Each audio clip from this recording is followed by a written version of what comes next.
যে এর সাথে আমরা চুন মিশ্রিত করবো, হ্যাঁ? তো আমরা একটা খাদ্যনীয় পদার্থ সৃষ্টি করবো আগে।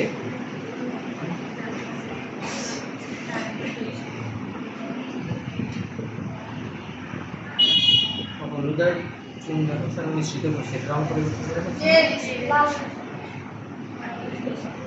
এখানে এটা হলো নির্দেশক হিসেবে কাজ করে। আমাদের কাছে বুঝতে নেই, আমরা এটার মাধ্যমেই বোঝার চেষ্টা করবো যে এখানে আসলে ক্ষারীয় পদার্থ আছে, ঠিক আছে?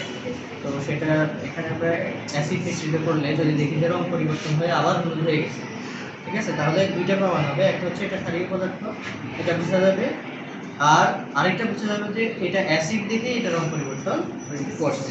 তাহলে তো বুঝতে পারছো? আচ্ছা, আমরা এর সাথে অ্যাসিড মিশ্রিত করলাম, ঠিক আছে?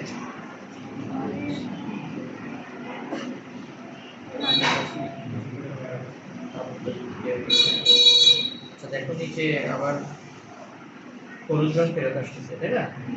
হালকা হালকা করে। তার মানে কি এটাতে সাইট্রিক অ্যাসিড ছিল বা যে কোনো অ্যাসিড ছিল, এটা প্রমাণ হয়, ঠিক না? আমরা জানি যে লেবুতে হচ্ছে কি সাইট্রিক অ্যাসিড থাকে। এটাই আমাদের পরীক্ষা হচ্ছে। ক্লোজ করো।